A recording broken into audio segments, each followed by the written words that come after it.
বোনকে কখনো কষ্ট দিবেন না। প্রিয় ভাই ও বোনেরা, মনে রাখবেন, একজন বোন কিন্তু অনেক বড় সম্পদ, বিশেষ করে ভাইদের জন্য।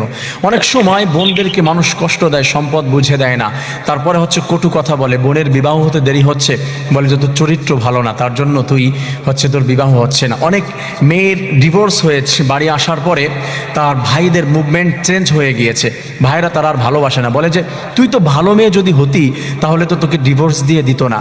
এইভাবে কষ্ট দেয় ভিতরটায়। জানেন একটা মেয়ের তখন কেমন লাগে, একটা মেয়ে তখন কি কষ্ট পায় ভিতরে, এটা উঠাতে পারে না। একটা ভাইয়ের জন্য বোন অনেক বড় নেয়ামত। কারণ হচ্ছে একটা বোন ভাইয়ের জন্য যে ভালোবাসা আছে, এটা কোটি কোটি টাকা দিয়ে কেনা যায় না। একটা বোন, তার সামনে যদি কোনো মানুষ এসে বলে যে তোর ভাই খারাপ বা এটা কোনো বিষয়, কখনো কোনো মেয়ে এটা মেনে নিতে পারে না, কখনোই, নেভার, কোনো অবস্থাতেই এটা মেনে নিবে না। আমার ভাই খারাপ হতে পারে না। ইভেন তার হাজবেন্ডও যদি বলে যে তোর ভাই এরকম, তোর ভাই এরকম, সে কখনো মেনে, আমার ভাইকে নিয়ে কখনো কথা বলবে না, আমার পরিবার নিয়ে কোনো কথা বলবে না। ভাইয়ের অপমান কখনো কোনো বোন সহ্য করতে পারে না। এই বোনটাকে অনেকে হচ্ছে ঠকায়, এই বোনটাকে হচ্ছে অবহেলা করে। এই বোনের পড়াশোনা, এই বোনের ভালো জায়গায় বিবাহ, এই বোনের দায়িত্ব নিতে চায় না। বাবা মারা গিয়েছে, আপনি কষ্ট করছেন, আপনার বোনের দিকে আপনি তাকাচ্ছেন না, আপনার বোনকে পড়াশোনা করাচ্ছেন না, আপনার বোনকে ভালো জায়গায় বিবাহের জন্য চেষ্টা করছেন না। আপনি কি ভাই? আপনি কি আদর্শবান ভাই? বোনকে আপনি ঠকাচ্ছেন। বাবা মারা গিয়েছে, আপনি সিস্টেম করে সম্পদগুলো লিখে নিয়েছেন, আপনি তার কাছে চেয়ে নিয়ে নিচ্ছেন কেন?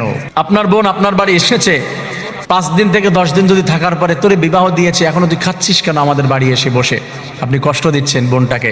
সে তো এসেছে, তার হাজব্যান্ডকে নিয়ে এসেছে, সন্তান নিয়ে এসেছে, আপনি তাকে বলছেন যে তুই কতদিন থাকবি, কত খাবি, তুই কি বাড়ি যাবি না, কত খরচ হয়ে যাচ্ছে, আপনি এই কথা বলছেন। আপনি আপনার বাবার কত সম্পদ ভোগ করছেন, আপনার বোনটা কি করছে? আপনি তাকে ছোট করে কথা বলছেন। কত সম্পদ ভোগ করছেন আপনি আপনার বাবার। সে চলে যাবে আরেক বাড়ি গিয়ে, আপনি আপনার বাবার সম্পদ ভোগ করবেন, আপনি খাবেন, আপনি থাকবেন। বাবা মারা গেলে আপনি বুঝে দিবেন।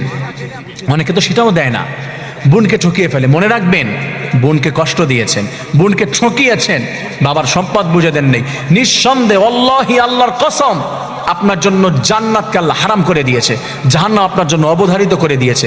বোনকে ঠকিয়ে আপনি আল্লাহ তাআলা জান্নাত পাবেন? নেভার, কোনো অবস্থাতে না। বোনকে কষ্ট দেওয়া যাবে না। বোন হচ্ছে আপনার কলিজা। একটা বোন এমন পরিমাণের ভাইকে ভালোবাসে আর দোয়া করে।